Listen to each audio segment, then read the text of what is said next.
বাসিন্দা স্থানীয় ভোটার নাগরিক যারা আছে বাংলাদেশের তারা বিভিন্ন জায়গায় অভিযোগ দায়ের করার পরে থানা নির্বাহী কর্মকর্তার নেতৃত্বে একটা তদন্ত টিম করা হয়। সেই তদন্ত টিমে সবাই যাচাই বাছাই নেয় 40 জন পাওয়া গেছে স্পেসিফিক, তারা নাম পিতার নাম সহ ভোটার তালিকা অন্তর্ভুক্ত, যেটা আমরা রিট পিটিশনে অ্যানেক্স করেছি।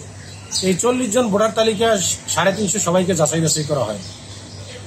এই 350 জন ভোটার তালিকায় রেখেই তারা এই ইউনিয়ন পরিষদের তফসিল ঘোষণা করেছে। আমরা তফসিল বন্ধ করার জন্য বিভিন্ন জায়গায় বলেছি, তারা করেনি। পরবর্তীতে আমরা মহামান্য হাইকোর্টে রিট পিটিশন দাখিল করেছি কালকে, যেটা আজকে প্রাথমিক শুনানি শেষে মহামান্য হাইকোর্টের মাননীয় বিচারপতি নাইমা হায়দার এবং কানি জিনাত হকের বেঞ্চ এটা আগামীকালকে ফর অর্ডার আদেশের জন্য কার্যতালিকার অন্তর্ভুক্ত। রিটটা কে করেছেন? রিটটা করেছেন স্থানীয় বাসিন্দা হামিদুর রহমান।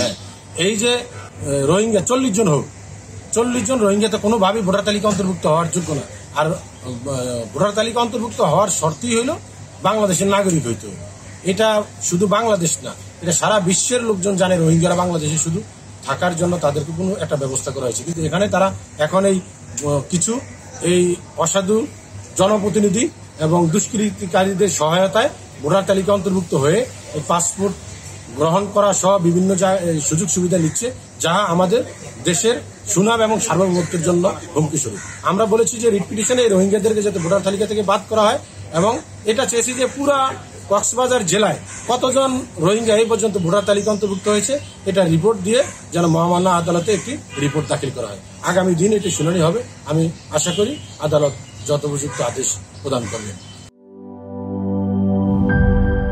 একটি ভুল টপিক নষ্ট করে দেয় আড্ডার দিক, তেমনি একটি ভুল উপাদান নষ্ট করে দেয় পারফেক্ট মিক্সিং। বাট প্রাণ চানাচুরে পাবেন সঠিক উপাদানের ঠিকঠাক মিক্সিং, তাই স্বাদটাও পাবেন পারফেক্ট। প্রাণ চানাচুর পারফেক্ট মিক্সিং।